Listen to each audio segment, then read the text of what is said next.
Som. Graças a paz, irmãos, bom dia. Vamos iniciar o nosso culto dessa manhã, né? Que bom podemos estar aqui na casa do Senhor. Que bom podemos estar reunidos, né? Esse é o dia do Senhor. Domingo é o dia em que a igreja do Senhor se reúne para adorar o Senhor, porque foi nesse dia que Jesus ressuscitou, foi nesse dia que Jesus reapareceu aos discípulos, foi nesse dia em que o Senhor trouxe a revelação a João, lá, que escreveu o livro de Apocalipse. Nesse dia que a igreja do Senhor se reunia, a igreja primitiva. E nós continuamos a nos reunir nesse dia, né? Dia do Senhor, domingo. Então vamos colocar de pé, irmãos, vamos falar com o Senhor, vamos orar, vamos agradecer por esse culto, por essa manhã. Senhor, nosso Deus e Pai, somos gratos porque, enquanto igreja, podemos nos reunir nesse dia de domingo para adorar o Senhor, para reconhecer que o Senhor é o nosso Deus. Senhor, nosso Deus, sabemos que há muitos irmãos reunidos na face da terra nessa manhã em Seu nome. Há muitos irmãos, Senhor Deus, que também se incomodam e levantam, Senhor Deus, cedo no domingo para poder adorar e exaltar o Teu santo nome, porque reconhecem que o Senhor é digno de toda honra e glória, que o Senhor é merecedor de todo louvor. Senhor nosso Deus, nós estamos aqui, Pai, para oferecer ao Senhor um culto agradável. Estamos aqui, Senhor Deus, porque reconhecemos que sem o Senhor nós nada podemos, nós nada somos. Reconhecemos, Senhor Deus, a nossa dependência de Ti. Nós agradecemos, Senhor Deus, pela oportunidade de nos reunirmos e oramos, Senhor Deus, em nome de Jesus. Amém. Eu quero convidar você a abrir sua Bíblia, meu irmão, minha irmã, no Salmo 4. Salmo 4 nós leremos apenas um versículo. Salmo 4, 3.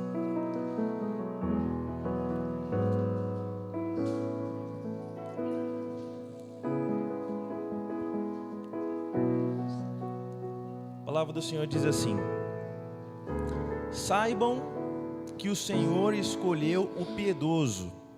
O Senhor ouvirá quando eu o invocar. Quero repetir.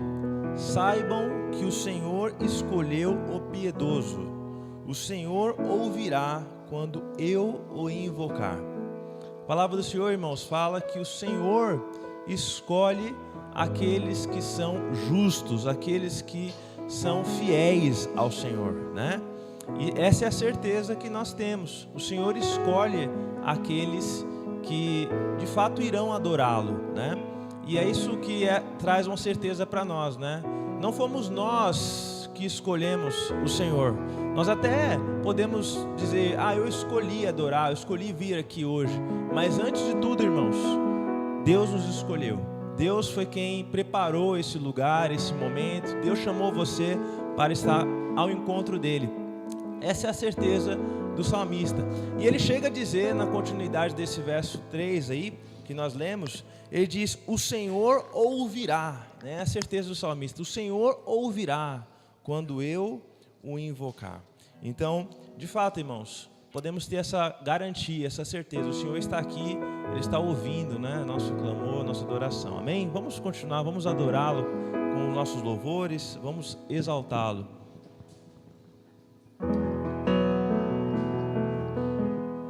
Graça e paz, meus irmãos.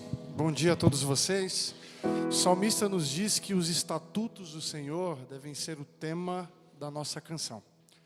Em outras palavras, dizer que nós precisamos cantar a palavra de Deus. Ela é o norte que pauta as canções bíblicas de fato para nós. E a única maneira de fazer isso é sempre cantar aquilo que nos leva até Jesus. Afinal, Jesus é tudo o que precisamos. Ele é o tema não da nossa canção, mas da nossa vida. Amém? Vamos cantar juntos.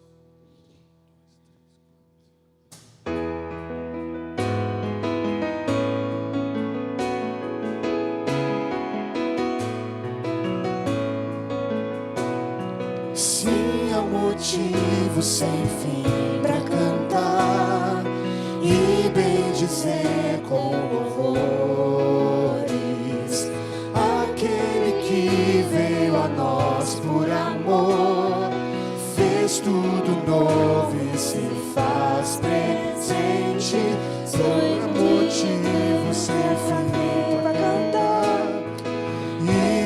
bendizer com louvores aquele que veio a nós por amor, fez tudo novo e se faz presente todo dia em tudo que eu fizer. Quero estar atento ao seu falar, venha a tempestade que vier, bem seguro nele posso confiar, sempre em Jesus Cristo,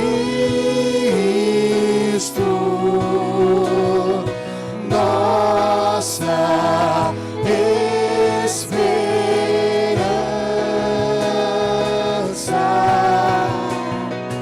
Deus presente entre nós, palavra viva, verdade vida, nossa salvação.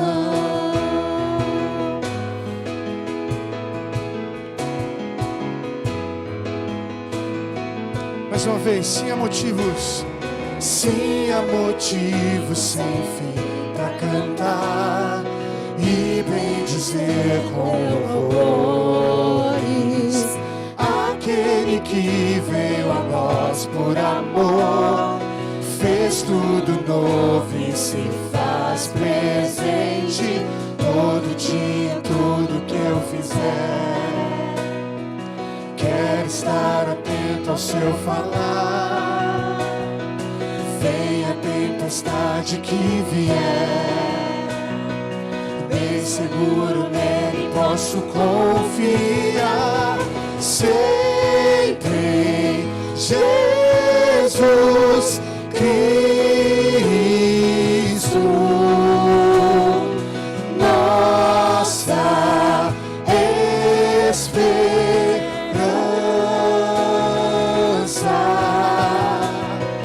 Deus presente entre nós, palavra viva, verdade vida, nossa salvação. Sempre em Jesus Cristo. Sempre em Jesus Cristo, nossa esperança, Deus presente. Deus presente entre nós, palavra viva, verdade vida, nossa salvação.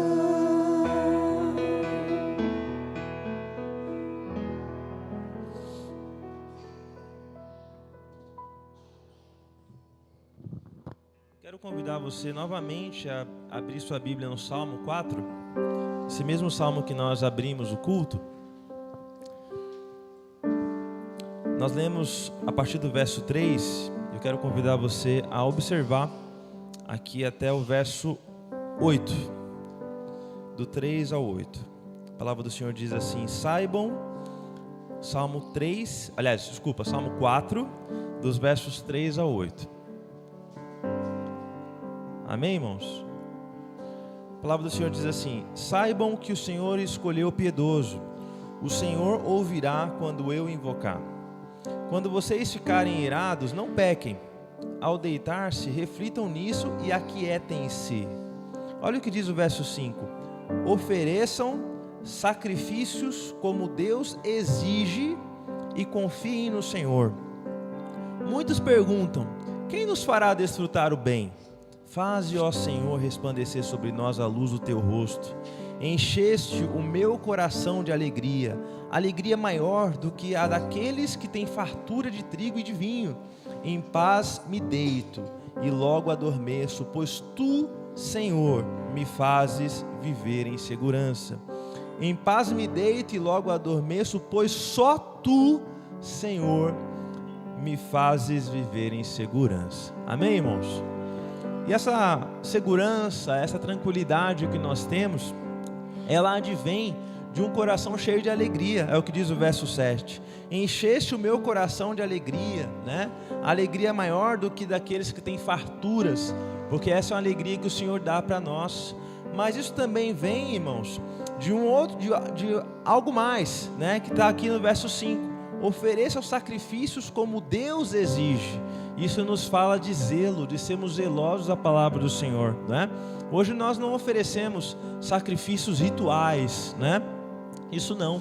Mas a palavra do Senhor fala de sacrifícios de louvor, são aceitáveis ao Senhor. Nós podemos oferecer sacrifício de louvor, é algo que custe a nós. A nossa obediência, né, é algo que pode nos custar algo. E isso Deus aprecia quando nós somos zelosos em obedecê-lo. Nesse momento, nós vamos ter a oportunidade de oferecer ao Senhor nossos dízimos de ofertas e nós poderemos ser zelosos nessa obediência, nessa oferta ao Senhor. Então faça isso de todo o seu coração. Se você veio preparado para isso, você está nos visitando, não se preocupe. Isso é para aqueles que já são membros da igreja, tá bom? Vamos continuar adorando ao Senhor. Viemos aqui neste lugar, nos unimos, Senhor, só para te adorar, pois Tu tens abalado nossas vidas, e por isso, Senhor, te rendemos glória, glória a Ti, Senhor. Todo domínio, toda honra, toda força e poder pertencem a Ti, Jesus, o Senhor.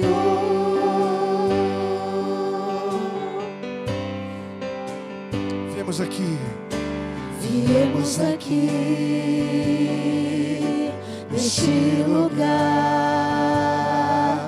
nos unimos, Senhor, só para te adorar, pois Tu tens abalado nossas vidas, e por isso, Senhor, te rendemos glória, glória a Ti, Senhor. Todo domínio, toda honra, toda força e poder pertencem a Ti, Jesus. Te rendemos glória, glória a Ti, Senhor.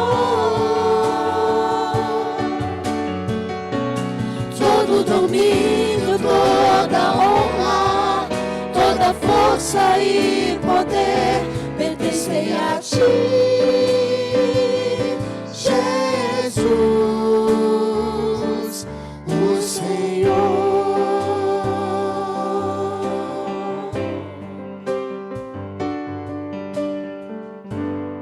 Amém. Meu Ivanildo, pode agradecer pelos dízimos.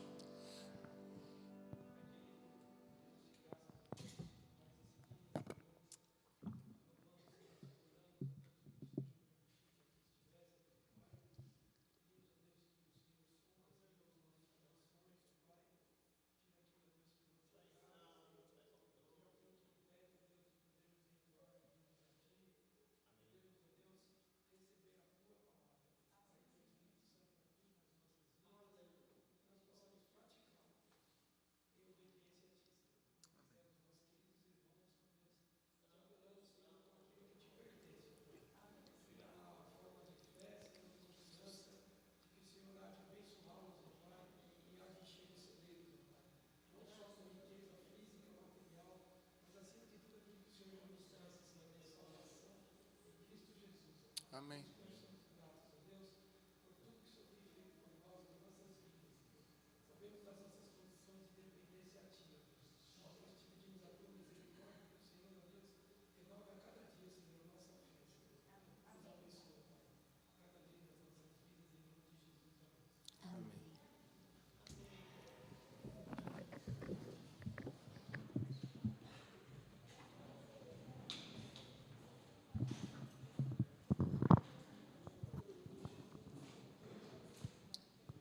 Ainda assentados, irmãos, mas com toda a reverência, eu gostaria de convidá-los a abrir suas Bíblias em Filipenses 2.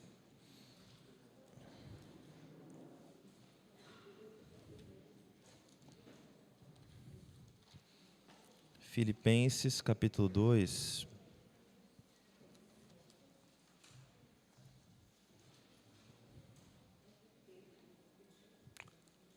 Amém?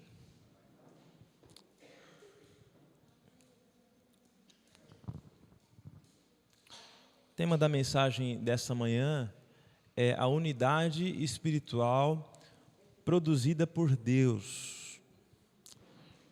Nós cremos que a unidade da igreja dele é produzida pelo próprio Deus, né? A unidade espiritual. Filipenses 2, o verso 1 a 5, os irmãos acharam, amém? A palavra do Senhor diz assim: se por estarmos em Cristo, nós temos alguma motivação, alguma exortação de amor, alguma comunhão no Espírito, alguma profunda afeição e compaixão, completem a minha alegria, tendo o mesmo modo de pensar, o mesmo amor, um só Espírito e uma só atitude. Nada façam por ambição egoísta ou por vaidade, mas humildemente considerem os outros superiores a si mesmos. Cada um cuide não somente dos seus interesses, mas também dos interesses dos outros.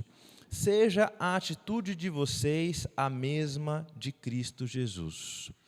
Senhor, nosso Deus e Pai, nós agradecemos porque Sua palavra aqui nesta manhã está sendo ministrada. E, Senhor Deus, agradecemos porque o Senhor está falando aos nossos corações, já falou, Senhor Deus, na leitura do Salmo, já falou, Senhor Deus, quando cantamos, e o Senhor, peço ao Senhor que continue falando conosco agora também através da Sua palavra, Pai.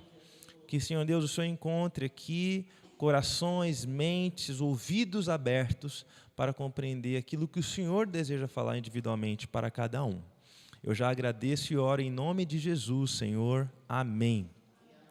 Irmãos, o Senhor é quem promove a unidade espiritual no meio do seu povo.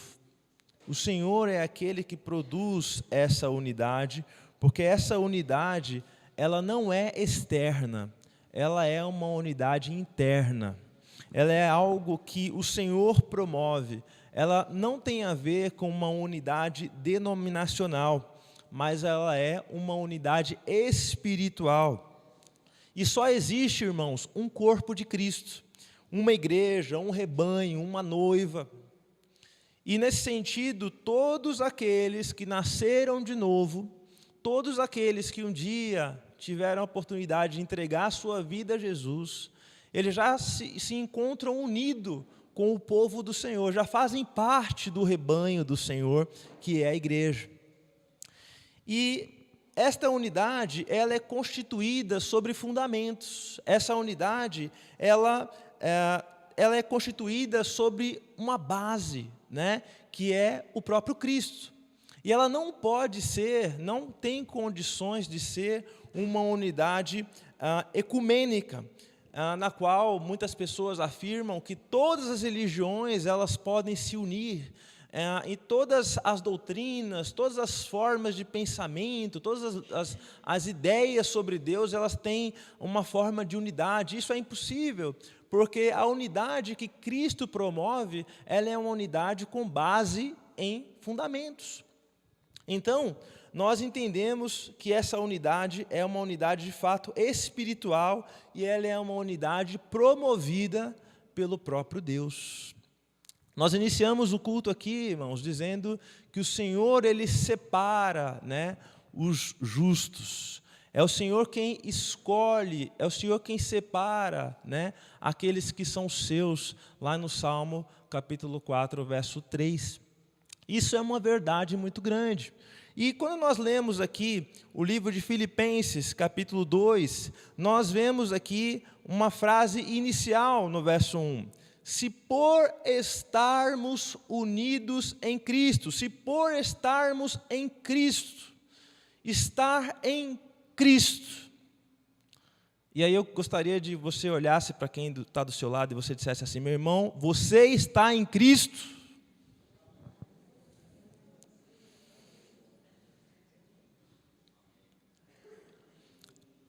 Algumas versões vai dizer da seguinte forma: visto que, né?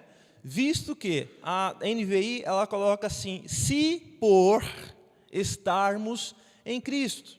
Visto que, isso significa o quê, irmãos? Olha, existe aí um motivo, algo que acontece como consequência de, né? Se por estarmos em Cristo, né? Então, se você está em Cristo, né? Talvez você vai dizer assim: ah, pastor, já sei esse versículo aí. Se você está em Cristo, 2 Coríntios 5,17, né? Se alguém está em Cristo, os irmãos estão afiados aí. Se alguém está em Cristo, nova criatura é, as coisas velhas já passaram, né? Eis que tudo se fez novo. Mas aqui nós encontramos alguns alicerces que nos permitem compreender de fato essa unidade promovida por Deus, né? E aqui, quando nós olhamos esses alicerces, há pelo menos 4 fundamentos que nós podemos observar aqui. 2 desses fundamentos, eles são considerados fundamentos objetivos, né? São exortações, a exortação em Cristo e comunhão do Espírito. É o primeiro e o terceiro fundamento, né? Se por estarmos em Cristo, nós temos alguma motivação, alguma exortação de amor, alguma comunhão no Espírito, né? Então, nós observamos aqui alguns fundamentos, e são 4 fundamentos aqui que a gente pode observar inicialmente nesse texto, que são resultado de nós estarmos em Cristo. Se nós de fato estamos em Cristo, irmãos, Deus ele promove em nós coisas maravilhosas. Deus ele promove no meio da igreja dele bênçãos maravilhosas, unidade espiritual. E algo que William Barclay, é um teólogo, ele diz algo interessante a respeito disso, observando esse texto. Ele vai dizer assim: não é possível que nós, enquanto igreja, promovamos essa unidade espiritual. É possível apenas que a gente atrapalhe ela. Porque, naturalmente, enquanto povo de Deus, o próprio Cristo ele já está trabalhando. Então, nós não precisamos inventar nada para que essa unidade espiritual aconteça. Nós precisamos apenas conservá-la. E eu achei isso muito interessante, porque estamos falando nesse mês de junho aqui na nossa igreja. É claro que hoje à noite teremos um culto diferente, né? Falaremos aqui de mulheres que florescem e frutificam, mas ainda hoje pela manhã estamos falando sobre esse tema unidade. Eu achei interessante isso, porque enquanto igreja nós temos falado aqui durante esse mês de junho inteiro a respeito da importância da unidade. E quando falamos sobre essa unidade espiritual, eu parei nesse texto e falei: meu Deus, quantas coisas maravilhosas nós podemos aprender aqui desse texto, como nós podemos ser edificados através dessa palavra, e nós podemos perceber que o próprio Deus, ele age no meio da igreja dele, ele age no meio do seu povo, promovendo essa unidade espiritual, porque ele está presente. Se por estarmos unidos em Cristo, se por estarmos em Cristo. Então, nós observamos aqui essa exortação em Cristo, né? E quando nós observamos aqui esse em Cristo, nós entendemos que quando nós aceitamos a Jesus Cristo como nosso Senhor e Salvador, nós passamos então, irmãos, a sermos, o que diz lá no Evangelho de João, capítulo 1, verso 12, nós passamos a ser o quê? Filhos. Quando você aceita Jesus como seu Senhor e Salvador, você se torna filho de Deus.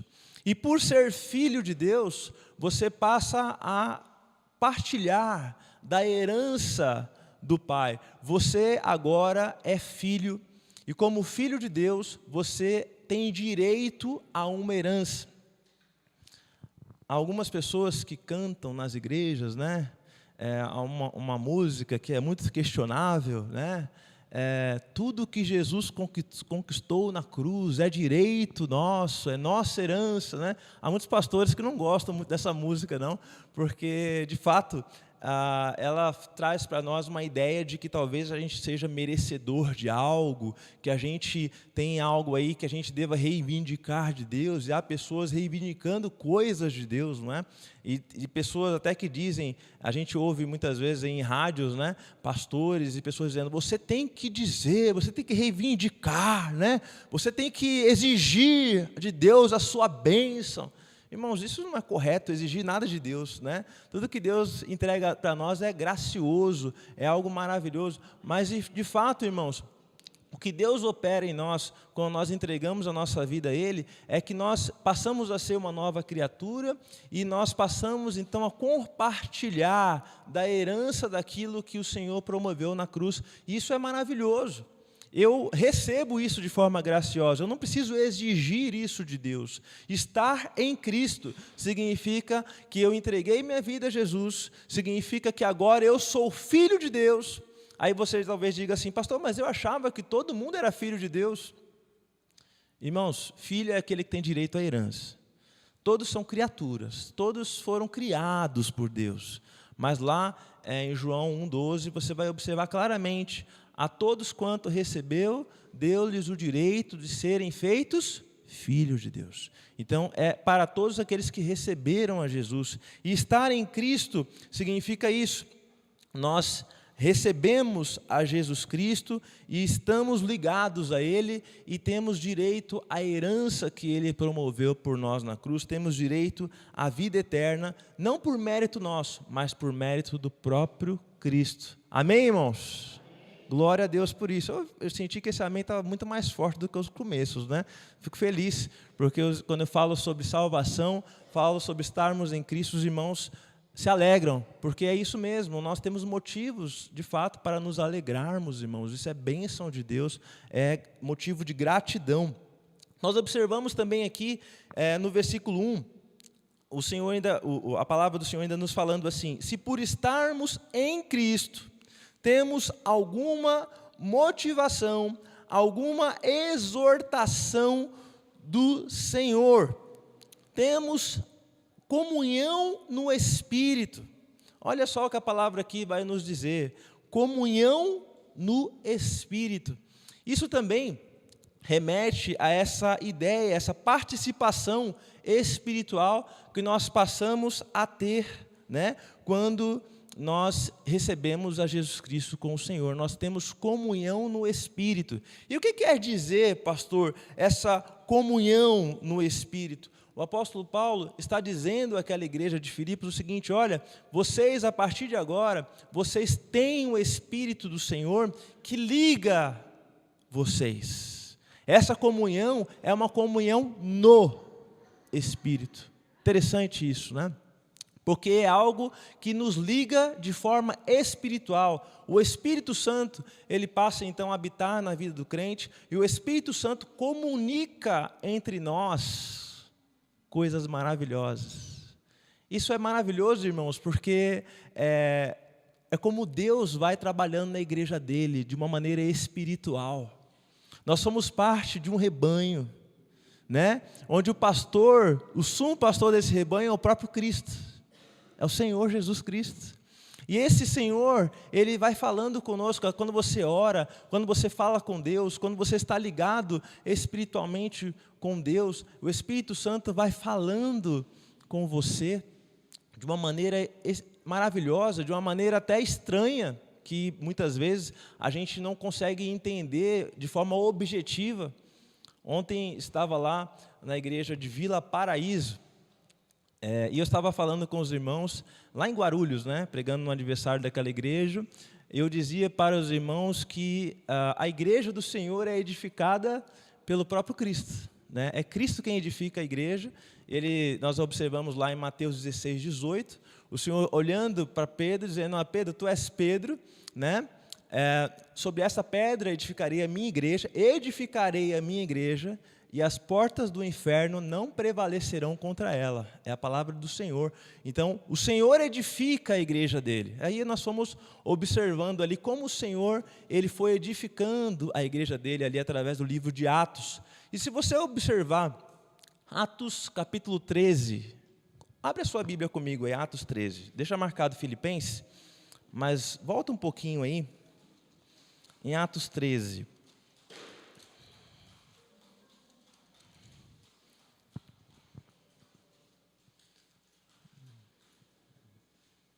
Olha o que diz os versos de 1 a 3. Olha o que acontece com essa igreja que o Senhor edifica. Diz assim: na igreja de Antioquia havia profetas e mestres: Barnabé, Simeão, chamado Níger, Lúcio de Cirene, Manaém, que fora criado com Herodes, o tetrarca, e Saulo. 5 líderes, 5 pastores, uma equipe colegiada nesse ministério da igreja de Antioquia. Versículo 2: enquanto adoravam o Senhor e jejuavam, disse o Espírito Santo. Quem disse, irmãos? O Espírito Santo disse: separem-me Barnabé e Saulo para a obra que os tenho chamado. Assim, depois de jejuar e orar, impuseram-lhes as mãos e os enviaram. Aí eu compartilhava ali com os irmãos, um dos pontos da mensagem que eu trouxe ontem para aqueles irmãos. Eu disse que uma igreja edificada pelo Senhor é uma igreja dirigida pelo Espírito Santo de Deus. Mas esse texto aqui passa batido por nós, e a gente lê e fala: tá bom, o Espírito Santo falou, separe-me Barnabé e Saulo. Só que, irmãos, vamos lembrar quem eram os pastores principais daquela igreja. Se você voltasse, eu não vou pedir para você abrir um monte de texto, mas se você voltar lá, depois com calma, em Atos capítulo 11, você vai ver que o primeiro pastor dessa igreja aí de Antioquia foi Barnabé. O segundo pastor, o pastor auxiliar de Antioquia, foi um homem nada menos, nada mais do que Paulo, pastor auxiliar de Barnabé. Se você observar aqui no Atos capítulo 13, você vai ver que o Senhor pede que Barnabé e Paulo saíssem daquela igreja e fossem enviados para missões. Mas tinha outros 5, né? Tinha 5 pastores, tinha mais 3 pelo menos ali. Mas aí a lógica humana vai dizer assim: pastor, você não vai pegar o pastor titular da igreja, você não vai pegar os 2 pastores principais da igreja e vai tirar e vai mandar para longe. Você vai deixar os 2 principais na igreja e vai mandar os outros, não é isso? Essa não é a lógica? Imagina só se Deus chega aqui na igreja e a igreja está toda orando, buscando a direção do Espírito Santo. Aí Deus fala assim: olha, vamos fazer um trabalho de missões, separem o pastor Oséias aí, manda ele para a África. Aí você vai falar assim: irmão, pastor, não está certo isso. Como assim? Não, vamos separar os outros irmãos aí, né? Separar o Lucas, que é da área de missões, vamos separar os outros irmãos. Não. A igreja, o Espírito Santo chega e diz, o Espírito Santo diz: separem aí o pastor Oséias, separe o Felipe, separa aí o pastor Gilmar, vamos mandar eles embora lá para a África. Os irmãos iam falar: isso não tem lógica. Mas é exatamente isso que acontece aqui em Atos 13. É o Espírito Santo falando: separem Barnabé e Saulo, mandem embora. E aí a gente consegue compreender o que diz Filipenses 2 sobre essa comunhão no Espírito, porque é o Espírito Santo que vai direcionando essa igreja, vai orientando, dizendo os passos que essa igreja tem que seguir, e isso é algo maravilhoso. Alguns irmãos ali já estão dizendo: é isso mesmo, vamos mandar embora. Eu não posso dar ideia aqui. Os irmãos já estão ali. É isso aí, pastor, vamos mandar o pastor Zé embora mesmo. Só que, irmãos, vamos lembrar, viu? Aqui, em Atos 13, não precisamos lembrar disso. Separar os melhores. Separar para os melhores, tá? Então, acho que não vai ser eu. Se for separar os melhores aqui, manda os outros. Bom, o que acontece, irmãos, é que o Espírito Santo, ele nos permite essa comunhão. Também nós vemos aqui no versículo 1, se por estarmos em Cristo nós temos alguma motivação, aí vem o texto bíblico, alguma exortação de amor, né? E essa palavra exortação de amor, ela poderia ser traduzida aqui, segundo Robertson, né, um comentário bíblico aqui, ela poderia ser entendida como consolação, né? É uma palavra consoladora. Isso aqui nos traz uma ideia de uma persuasão do amor. Aqui é o amor de Cristo pela igreja, né? É o amor de Cristo orientando, direcionando os irmãos para que vivam juntos em harmonia. É o que Cristo produz através do próprio Cristo na igreja dele. O amor nos leva a amar como Cristo nos amou. O amor nos leva a suportar uns aos outros. O amor nos leva a perdoar, né? E nós entendermos que, de alguma maneira, todos nós estamos enfermos. Todos nós precisamos da cura do Senhor. Todos nós necessitamos de uma palavra orientadora. E essa é a exortação do Espírito. Isso é algo maravilhoso, irmãos, porque nós podemos observar os erros do meu irmão, e é claro que a gente percebe, não é? A gente percebe quando nós falhamos, quando nossos irmãos falham, mas a gente percebe e olha para esse irmão com um olhar gracioso de amor. Eu percebo que esse irmão, ele é alguém que ele é tão pecador quanto eu e carece tanto da graça de Deus quanto eu, então eu não olho para ele com um olhar de acusação, eu não olho para essa pessoa com um olhar de apontamento, mas eu olho para esse irmão com um olhar gracioso, como se fosse eu no lugar dele. Isso é algo maravilhoso, irmãos, é algo que promove sinceridade, verdade em nosso meio. As pessoas não precisam se esconder, fazer de conta que são algo que não são, passar uma aparência, elas podem dizer a verdade, elas podem se amar de verdade. Isso é algo que é produzido pelo próprio Cristo no meio da igreja dele, e é algo que nós devemos buscar também. E também o texto bíblico aqui fala... diz assim ainda mais, né? Se por estarmos em Cristo nós temos alguma motivação, alguma exortação de amor, alguma comunhão no Espírito, e aí diz assim, alguma profunda afeição e compaixão. Profunda afeição e compaixão. E a palavra grega utilizada aqui para esse termo aqui, profunda afeição, é splanchna, que significa afeto, né? Ou, literalmente, entranhas humanas, né? Interessante isso.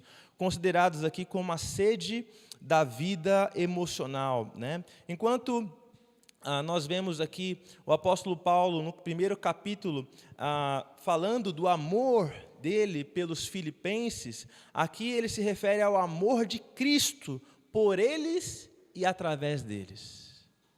É algo profundo demais, né? É algo entranhável, algo que vem de dentro.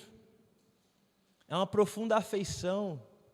Isso também é algo promovido por Cristo na igreja dele. É algo que nós precisamos buscar, esse afeto, essa afeição pelos nossos irmãos. Isso se refere, irmãos, à sensibilidade com as necessidades alheias, né? E a gente esteve nossa última sexta-feira, nessa ação social, foi um trabalho maravilhoso, aí, muito bem conduzido pelo nosso irmão Ivanildo e pela irmã Cris, líderes da nossa ação social, e a gente teve ali algumas experiências, não é? Os irmãos que tiveram a oportunidade de ir, viram ali algumas experiências que a gente teve, levando aquela sopa, levando alguns agasalhos, tudo isso, uma ação da igreja como um todo. E a gente teve ali algumas oportunidades, descobrimos que ali, perto ali da Ana Rosa, mora no meio da avenida ali é Jabaquara ainda? Vergueiro ali? Bom, ali perto da Vergueiro, tem um morador de rua que mora bem no meio da avenida. E esse morador de rua, ele é um crente desviado da Igreja Batista.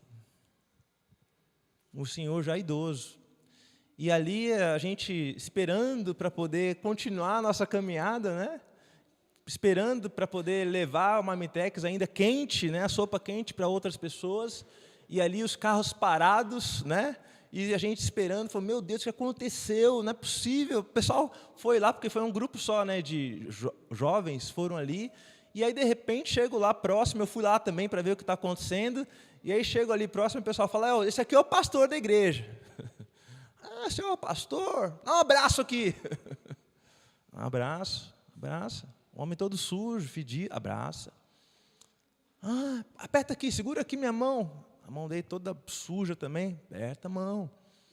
Aí, não, quero te contar a minha história. E aí eu percebi que as pessoas ali, os rapazes que ali estavam, pararam porque estavam ouvindo a história dele. Ele estava querendo cantar música, que acho que ele não podia cantar com as outras pessoas, né? Da época dele, que ele estava na igreja lá, ele queria cantar música. Ele já tinha cantado, pelo que me falaram, uns 4 corinhos até antes de eu chegar. O pessoal parou para cantar corinho. Então, eu achei muito legal isso, bonito até, porque eu percebi que o foco nosso não era só ir lá e falar, tá aqui, ó, tô. Tchau. O foco nosso foi, de fato, a gente estar próximo, né? A gente abraçar se fosse necessário abraçar, apertar a mão se fosse necessário apertar a mão, ouvir se fosse necessário ouvir. Achei isso muito bonito. Nos atrasou um pouco a programação. Amém. Era para ser uma saída de 1h30, a gente voltou quase 1h da manhã. Né? A última parte que a gente foi lá, a gente desceu para o Glicério, chegamos ali no Glicério também, e fomos ali entregar, voltamos quase 1h da manhã, mas o objetivo foi alcançado, glória a Deus por isso, porque a gente não estava só distribuindo algo, a gente estava preocupado em parar, dizer boa noite, perguntar, conversar. Isso é estranho afeto, isso é entranháveis afetos que são mencionados aqui em Filipenses 2. Agora, irmãos, também há alguns perigos que nós observamos aqui. Tudo bem, nós vemos aqui no versículo 1, essa promoção dessa unidade espiritual que o próprio Cristo faz na igreja dele, mas há alguns perigos que nós precisamos estar atentos e precisamos observar para que não atrapalhe a unidade da igreja dele. Em primeiro lugar, nós observamos esses perigos aqui sendo mencionados no verso 3. Olha o que diz a palavra do Senhor. Nada façam por ambição egoísta. Há um primeiro perigo aqui que é o egoísmo. O egoísmo, nós podemos observar que é algo que atrapalha a gente porque faz com que eu olhe somente para as minhas necessidades.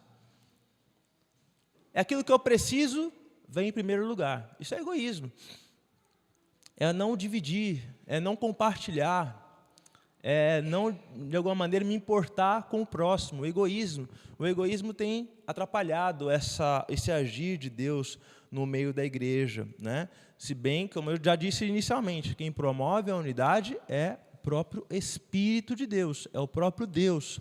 Mas o egoísmo é mencionado aqui por Paulo. Nada façam por ambição egoísta ou vaidade, né?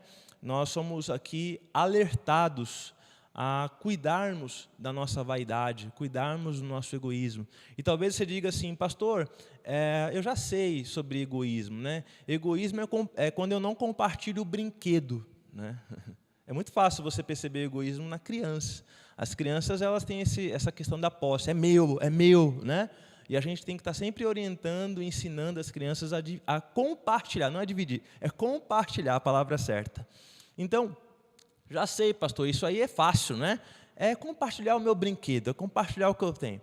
Mas, meu irmão, eu vou dizer algo mais, que tenha muito mais a ver do que compartilhar algum bem. Tem alguma coisa que talvez seja mais importante do que compartilhar bem, que é compartilhar a sua atenção. Que é compartilhar um pouquinho do seu tempo. Sabia que isso tem um poder muito grande de afetar a vida do outro de uma forma singular, de uma forma especial. A gente vê ali você participa do grupo da igreja, né? De vez em quando você tem ali os aniversariantes, né? Do dia. E aí você separa um tempinho ali e você escreve uma mensagem, manda um áudio. É pouco, né? Separa 2 minutinhos para poder mandar uma mensagem, para fazer uma ligação. Essa semana estava lá conversando com o irmão João, né? Fez aniversário essa semana. Bênção, isso é gostoso. As pessoas se sentem amadas, apreciadas quando você cuida desse pequeno detalhe. É o seu tempo. Eu não estou doando bem algum, mas eu estou doando a minha atenção, estou doando o meu tempo, estou entregando um pouco de mim ao outro. Isso aí, irmãos, é você deixar de lado o egoísmo e a vaidade. Por quê? Pastor, eu não tenho tempo. Eu não tenho. Como assim, meu irmão? Deus deu para todo mundo 24 horas por dia. Todos nós levantamos de manhã e encerramos o nosso dia com o mesmo tempo. Só que alguns utilizam melhor, talvez até com menos vaidade, e outros utilizam de forma pior. Então, nós temos que estabelecer para nós prioridades. Nós precisamos separar tempo para as coisas que são importantes, porque senão a vida vai passando, o tempo vai vindo, daqui a pouco você está de cabelo branco, você fala, meu Deus, passou minha vida. E o que ficou para trás? Eu construí uma casa, eu tenho um carro. Irmão, isso aí tudo passa, isso aí tudo é passageiro. O que fica de importante mesmo é aquilo que a gente vai construindo nas nossas relações humanas. Né? É o que as pessoas vão lá no seu velório e dizer, puxa, como essa pessoa era querida. Me mandou mensagem semana passada. Conversei com ele dia tal. Oramos juntos. É gostoso você ir no velório de alguém, do irmão da igreja, você perceber isso, né? Você fala, meu Deus, esse irmão era multi, né? Eu orei com ele. Recebi um telefonema dele, você não acredita? Ontem. Eu já fui no velório assim já. É gostoso. Porque você fala assim, só falta a gente falar assim, tem mais testemunha aí? Alguém mais quer falar? Porque significa que essa pessoa de fato cuidava dessas relações. Era algo que essa pessoa abria mão, separava um pouco do seu tempo de vida. Isso é o que a palavra do Senhor diz. Nada façam por ambição egoísta ou vaidade. Há algo mais aqui que atrapalha, e nós precisamos estar atentos, diz assim, mas humildemente considere os outros superiores a si mesmos. Considerar o outro superior a mim é algo difícil também, não é? E é algo que a gente precisa aprender a praticar, né? Porque como é que eu posso, pastor, considerar alguém que sabe menos que eu superior a mim? Como é que eu posso considerar uma pessoa que é mais jovem que eu superior a mim? Há vários empecilhos a isso, né? Mas a gente precisa tomar esses cuidados. Quando eu olho para um adolescente que está falando comigo, eu olho e ouço ele de uma forma, eu procuro fazer isso, é um exercício, irmãos, temos que tomar esses cuidados, porque senão a gente sempre vai conversar com os outros de maneira superior, eu sou superior a você. Mas aí quando um adolescente, eu estou falando adolescente aqui porque é mais fácil de exemplificar, quando um adolescente vem para conversar comigo alguma coisa, eu paro para ouvir mesmo. Pastor, mas e isso aqui, isso aqui? Tem muita coisa que tem fundamento, a maioria delas tem, na verdade, mas muitas vezes a gente já conversa com alguém com aquele olhar, você é inferior. Isso não é bom. Isso não promove a unidade em nosso meio. Por isso que Paulo está orientando essa igreja de Filipos a cuidar disso. E diz ainda mais, né? Cada um cuide não somente dos seus interesses, mas também dos interesses dos outros, né?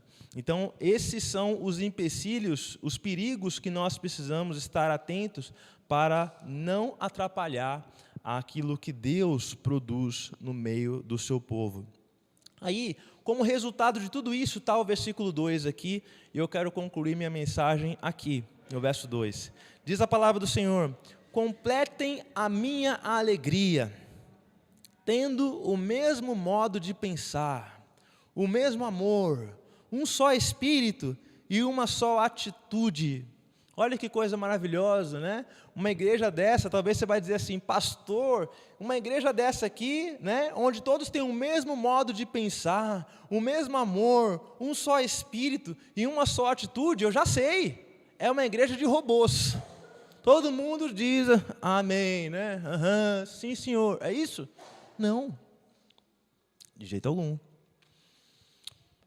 Paulo, quando fala sobre esse mesmo modo de pensar, o mesmo amor, um só espírito e uma só atitude, está falando dessa comunhão. E o que ela promove dentro dessa igreja? As pessoas estão olhando para o mesmo foco.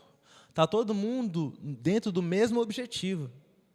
Se a ideia de que todos deveriam falar igual, pensar igual, no sentido de práticas, né? Se isso fosse uma verdade, isso estaria em contraposição àquilo que o próprio apóstolo Paulo ensina em Romanos 12, ao falar sobre os dons, aquilo que a gente tem aprendido aqui nos domingos pela manhã, a aula que os irmãos vão ter aqui na sequência, né? E dentro da igreja do Senhor nós aprendemos que há pessoas com talentos e dons diferentes, e isso é bom. Por quê? Porque há pessoas que pensam de maneira diferente, há pessoas que agem de maneira diferente, há pessoas que têm experiências de vida diferentes, pessoas que vieram de locais diferentes, né? Então, por exemplo, eu sou carioca, né? Eu tenho lá uma história de vida. Eu aprendi algumas coisas lá onde eu morei, no Rio, né? E aí talvez alguém vai dizer assim, pastor, mas eu nasci na Bahia. Outro vai dizer, eu nasci lá no Pernambuco, eu nasci na Paraíba. Amém. Eu nasci no Ceará, no Maranhão. Né? Amém por isso. Porque nós temos nossas histórias e os nossos jeitos. Mas aí você vai dizer assim, pastor, como é que nós podemos ter unidade com pessoas tão diversificadas dentro da igreja? Há quem tenha faculdade, há quem tenha doutorado, há quem tenha só o ensino médio, há quem não saiba nem ler dentro da igreja. E como que nós podemos ter essa unidade, um mesmo modo de pensar, de falar, de agir, se há pessoas tão distintas dentro da igreja? E aí é onde entra a ação do Espírito Santo, do Espírito de Deus, né?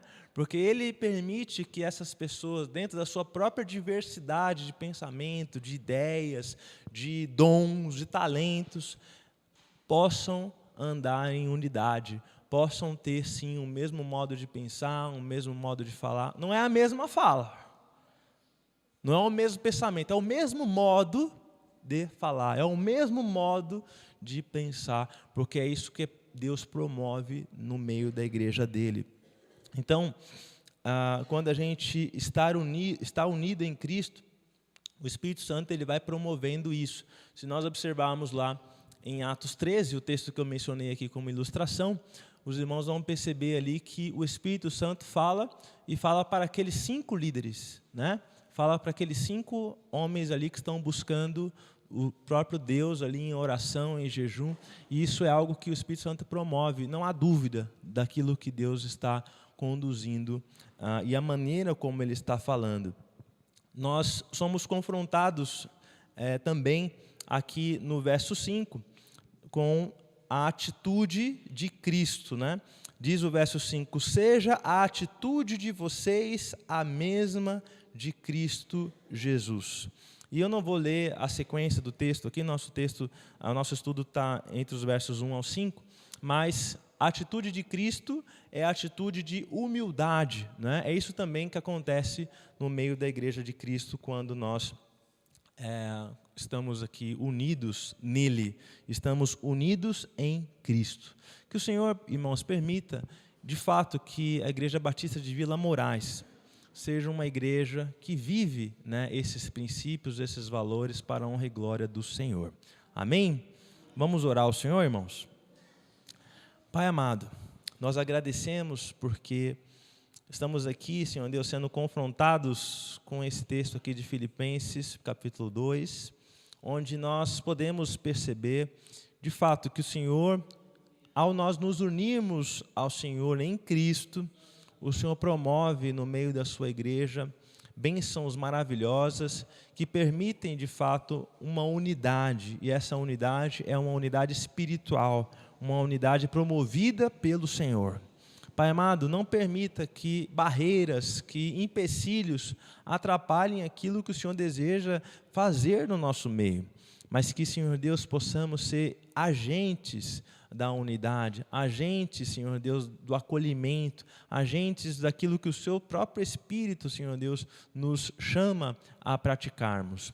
Nós agradecemos, Senhor Deus, por essa manhã, por esse culto, por essa palavra. Oramos em nome de Jesus Cristo. Amém, Senhor Deus. Irmãos, eu quero agradecer nessa manhã, temos uma visitante conosco, né? Por favor, irmã, apresente a sua filha. Como que é o seu nome, irmã?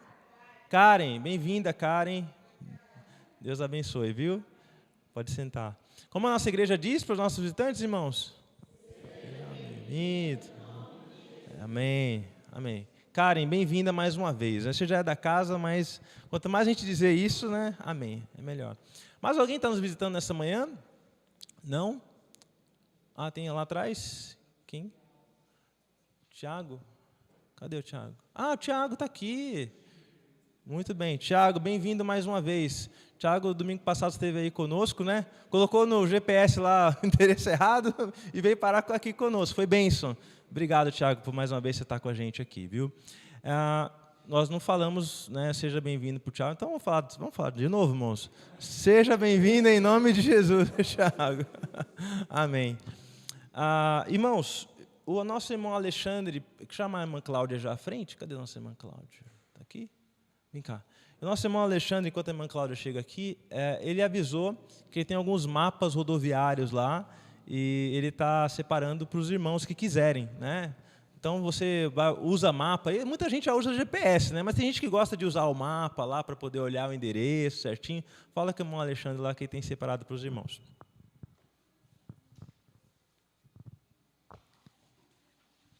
Bom dia, graça e paz.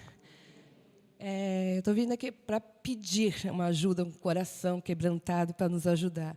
Sábado que vem vai ter um passeio dos adolescentes, né? Onde nós vamos estar saindo, nós vamos na Cidade da Criança, e onde as crianças, né, que estavam no infantil estão vindo para nós adolescentes, então boas-vindas para eles, né? Nós vamos estar saindo daqui umas 9h30, não, 9 horas. Daqui umas 9 horas, e vamos estar saindo de lá, o retorno às 4h30, às 16h30. Porém, eu preciso que 3 irmãos ou irmãos possam, como já foi da outra vez, nos ajudar, no sentido de estar aqui para nos levar e depois só voltar lá às 16h30 para nos trazer novamente, que assim ajudaria no sentido, né, que já tem o ingresso, lanche, então assim ficaria muito caro se a gente alugasse uma van e nem teríamos tantas pessoas para estar enchendo. Então assim, eu precisaria de 3 irmãos ou irmãs, ou seja, 3 carros, né, para que possa estar nos ajudando nesse passeio. Então assim, quem puder nos ajudar, que fale comigo, tá? Vai me ajudar? Levantou a mão? Então, já temos um carro. Então, agora eu preciso de 2 carros. É Tiago, né? Tiago. Obrigada, Tiago. Tem mais um, gente. Então, já fala, é leilão. Lucas. Obrigada. Então, agradeço muito. Aí a gente conversa no final, mas, assim, nós vamos estar saindo daqui 9 horas. Amém? Muito obrigada. Que Deus abençoe. Amém, irmãos. Vamos orar, então, encerrando o culto dessa manhã. Vamos agradecer ao Senhor. E quero dizer aos irmãos que hoje à noite vai ser um culto muito festivo, viu, irmãos? As irmãs, essa semana foi uma semana de muita atividade, os irmãos aí trabalhando bastante, as irmãs. Olha só como já está ficando, não terminou ainda, né? Mas está ficando lindo, maravilhoso. Então, é uma oportunidade para trazer visitante. Teremos uma pregadora de fora, né? A irmã Andréia pregando. Então, ou seja, venha, traga visitantes, vai ser abençoador esse tempo aqui na nossa igreja. Pai amado, nós agradecemos ao Senhor, porque, Senhor Deus, hoje nós podemos ouvir aqui tudo aquilo que o Senhor nos ensinou. Nós agradecemos por cada pessoa aqui presente. Obrigado, Senhor Deus, porque o Senhor tem trazido, Senhor Deus, esses irmãos para aqui, para a sua igreja. Agora, Senhor Deus, continua a nos ensinar nas aulas que teremos, nas classes que teremos aqui, Senhor Deus, que o Senhor possa usar os nossos professores de uma maneira muito especial, que seja abençoador esse tempo de ensino, Pai. Agora que o amor de Deus, a graça do nosso Senhor e Salvador Jesus Cristo, a comunhão e as consolações do Santo Espírito de Deus, seja com o povo dele presente aqui, espalhados pela face da terra, agora e para todo sempre. Amém. Deus abençoe a sua vida, em nome de Jesus.